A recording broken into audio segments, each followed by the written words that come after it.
우리의 인생은 영혼의 활동에 의해 결정됩니다. 그러나 영혼은 무의식적으로 작용해 우리가 잘 알지 못합니다. 소공자의 강의는 우리의 잠자는 영혼을 깨어있는 삶으로 이끌어줍니다. 이렇게 이 강의는 많은 사람들의 영혼을 깨워줄 것입니다. 여러분의 좋아요와 구독 그리고 공유는 우리의 더 많은 이웃들이 생명의 삶, 영혼의 삶으로 깨어나는데 크나큰 도움이 될 것입니다. 감사합니다. 복되어라. 딱하고 가난한 사람을 알아주는 이들이여. 불행한 날에 야훼께서 그를 구해주시리라.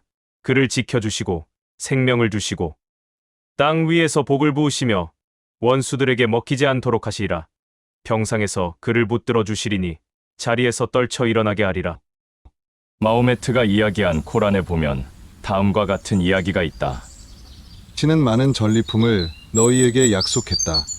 돈이 필요하면 은행에 가서 쓰도록 하고, 물건이 필요하면 슈퍼마켓에 가서 쓰도록 하고, 그리고 집이 필요하면 만물을 통해서 짓도록 하라. 너희는 모든 만물을 소용대로 쓸 수가 있느니라. 그리고 코란은 또 말했다. 대지를 너희에게 도움이 되도록 한 것은 다름 아닌 신이다. 그러므로 광대한 대지로 나가라. 그리하여 신의 섭리를 받아라. 나는 그대를 밤낮 야단치고 짓누르고 있다. 그 이유는 단 한 가지밖에 없다. 그대가 신의 능력과 신의 선물인 이 대지를 받았으면서도 단순히 편안하기 위해서 부처님이 되려고 하기 때문이다. 아, 부처가 되면 편안하다던데. 신의 세계로 가면 고통이 없다던데. 거기에 가서 편안하게 누워보자. 그대는 신의 세계라는 것이 무슨 무더운 여름날 와이키키 해변인 줄 알고 있다. 그리고 그 편안을 찾아서 가려고 한다. 그러면 그대는 점점 무능하게 된다. 신의 세계라는 것은 이 무더운 여름날 그대의 생명 에너지를 사용함으로써 이 만물들 속에 선풍기도 만들어내고 에어컨도 만들어내는 그 창조 안에 존재하는 것이다. 신은 결코 무능하지 않다. 신은 곧 삼신할머니요 창조주이다. 신은 유능, 무능 이전의 능력 자체이다. 그대가 그 능력을 사용하지 않고 편안한 세계로만 가려고 하면 그대는 점점 더 무능해지게 된다. 그 무능과 나태함 속에 그대의 모든 고통, 슬픔, 가난이 뒤따르고 있다. 그대는 신의 세계로 가려고 한다고 말하면서 무능한 자의 대변인으로 가려고 하고 있다. 그래서는 안 된다. 그래서 모든 경전은 모든 사람들에게 잘 살라고 거듭거듭 가르치고 있다. 그런데 특히 우리나라의 경우는 딸깍발이 정신, 즉 조선 500년 동안의 양반 정신으로 말미암아 오늘날 엄청난 폐단을 만들어 놓았다. 그것은 신의 능력을 잘못 사용한 결과이다. 미국인들은 잘 살고 있다. 단지 저 사람들은 깨닫지를 못해서 누릴 줄을 모르고 히피가 되어가지만 어쨌든 저들은 어느 한 부분에 있어서 신의 능력을 잘 사용한 결과로 오늘날 부를 누리고 있다. 또 일본 사람들도 잘 살고 있다. 그들은 과거에 우리보다 더 나을 것 없는 여건을 가지고 살았었다. 그러나 오늘날 그들은 우리보다 잘 살고 있다. 그것은 그들에게는 우리에게 없는 가미가제 정신이 있기 때문이다. 그대도 가미가제 정신을 가져야 한다. 신은 항상 가미가제이다. 그래서 그들은 신을 가미가제라고 부르고 있다. 우리는 그런 정신이 없다. 밤낮 복만을 빌고 앉아 있다. 아, 신께서 나를 복되게 해주시옵소서 하면서 밤낮 멍석만을 가지고 다니면서 자리 펴고 앉을 데를 찾고 있다. 자리라면 온 세상이 다 그대의 자리이다. 그래서는 결코 잘 살 수가 없다. 더군다나 우리나라 사람들은 가난을 외면한다. 그러나 그대가 진정으로 잘 살기 위해서는 가난을 터득해야 한다. 가난을 터득한 자만이 가난 속에 빠지지 않고 또 부 속에 빠지지 않고 부를 누리면서 잘 살 수가 있다. 오늘날 우리나라의 재벌들이 재벌이 될 수 있었던 것은 가난을 뼈저리게 느꼈고 그 뼈 속에 가난이라는 두 글자를 새겨놓고 있었기 때문이다. 결코 가난을 피하려고만 해서는 부를 누릴 수가 없다. 그런데 그대는 가슴 속에 가난을 품으려고 하지는 않고 단지 부만을 가지려 하고 있다. 오늘날 초심리학 분야의 책 같은 것을 보면 마음 안에 부를 가지고 있으라. 마음이 곧 물질임으로 부가 이루어진다라고 말하고 있다.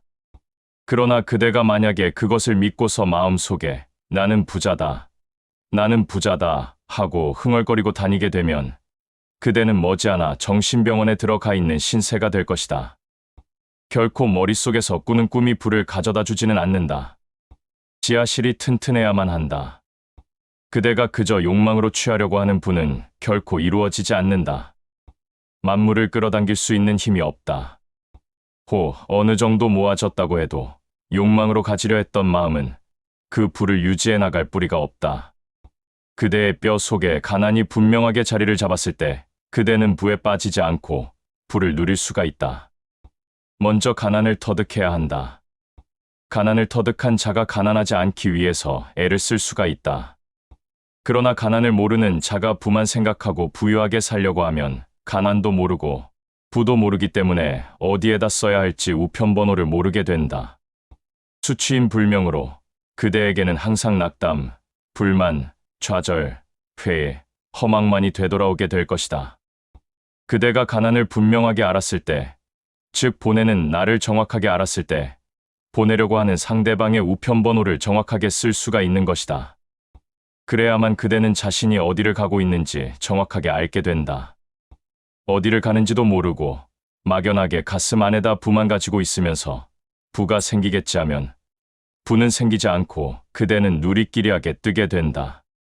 복되어라. 딱하고 가난한 자들을 알아주는 자들이여. 나는 그대를 잘 살게 하기 위하여 잘 사는 흐름 속으로 인도하려고 하고 있다. 그대는 그 흐름 속으로 들어가야 한다. 그런데 그대가 지금까지 자기가 살아왔던 식으로 계속해서 살려고 하면 내가 그대를 인도하는 데 지장이 많다. 나는 함이 없는 잘 사는 그 하이웨이에다 그대를 올려놓으려고 하고 있다. 그런데 그대가 거기 가면 덜컹거리는 맛이 없어서 재미가 없습니다. 나는 안 갈랍니다. 하게 되면 그대는 스스로 복을 가질 수가 없는 것이다. 그대는 자꾸 그대의 라면 봉지만을 생각하고 있다. 그래도 뭐니 해도 라면 봉지 안에 라면이 들어있는 것이 가장 좋은 것이 아니겠어? 송충이는 소리풀 먹어야 한다고. 나는 그저 라면이면 좋게. 그대가 그런 식으로 스스로를 자꾸 옹호해버리게 되면 그대는 밤낮 송충이처럼 그렇게 살지 않으면 안 될 것이다. 나는 그대에게 송충이가 되어라, 뭐가 되어라 하고 가르친 적이 없다. 그대는 분수를 지킨다는 말을 알지 못하고 있다. 송충이가 그대가 아니다. 라면 봉지가 그대가 아니다. 뭐든지 만들어서 누릴 수 있는 생명 에너지, 그 바람의 에너지가 그대이다. 바로 그와 같이 되라고 나는 그대에게 귀에 못이 박이도록 이야기하고 있다. 불행한 날에 야훼께서 그를 구해주시리라. 그를 지켜주시고 생명을 주시고 땅의 복을 주시며 비로소 그대가 가난을 뼛속 깊이 알게 되면 그대는 다시 가난해지지 않는다. 가난해지지 않는다기보다는 그대는 가난을 요리할 수가 있다. 그대가 이제 돈이 조금 생겼다고 괜히 기분이나 턱턱 내면서 술집에 가서 영순이 영자 다 모여라 하고 팁이나 뿌리게 되면 다시 가난에 빠지게 된다. 그러나 그대가 뼛속 깊이 가난을 터득하게 되면 그 뼛속의 가난을 통해 여호와가 말하게 된다. 야, 너 정신 좀 차려라. 옛날에 가난했던 때를 생각해봐라. 그렇게 야훼는 그대가 자만에 빠져 불을 날려버리게 되는 것을 구해주게 된다. 그리고 그대가 이제 가난하지 말아야겠다 하고 뼛속 깊이 느끼게 되면 그대가 뭔가 포만감에 빠져서 게으르게 될 때 뼛속의 가난은 그대가 다시금 생명력으로 하여금 나가 싸울 수 있도록 각성을 주게 된다. 그렇게 야훼는 그대를 지켜준다. 그리고 이 세상의 모든 것이 곧 그대가 사용할 수 있는 전리품이 되도록 해준다. 그때 그대가 마음 안에 가지고 있는 계획은 현실화될 수 있는 힘을 갖게 되는 것이다. 사실 야훼는 모든 사람에게 그의 에너지를 부어준다. 다만 그대가 자기 자신의 라면 봉지가 가져왔던 그 가난을 뼈저리게 알고 터득해서 그 야훼의 에너지를 소중하게 사용할 곳에 사용할 수 있을 때 야훼가 부어주는 에너지는 그대에게 복이 되는 것이다. 원수들에게 먹히지 않게끔 하시라. 병상에서 그를 붙들어 주시리니 자리에서 떨쳐 일어나게 되리라.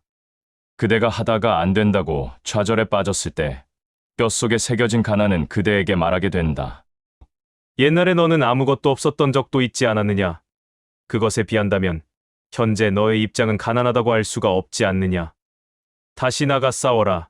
옛날에 가난했던 네가 오늘날의 네가 될 수 있었듯이 다시 나가 싸워라. 너에게는 무한한 생명력이 있다. 그렇게 그대는 원수에게 먹히지 않고 일어설 수가 있으며 좌절의 병상에서 떨쳐 일어날 수 있게 된다.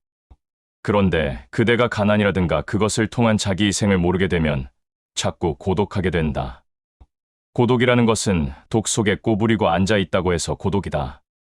생각하는 로댕, 그것이 고독한 폼인데 자기의 항아리 속에 자기가 꼬부리고 주저앉아 있는 것이다. 그런 고독의 자리에서 떨쳐 일어나게 되리라 하고 야훼께서 오늘날 소공자를 통해 메시지를 내리셨다. 다음 영상에서 계속됩니다.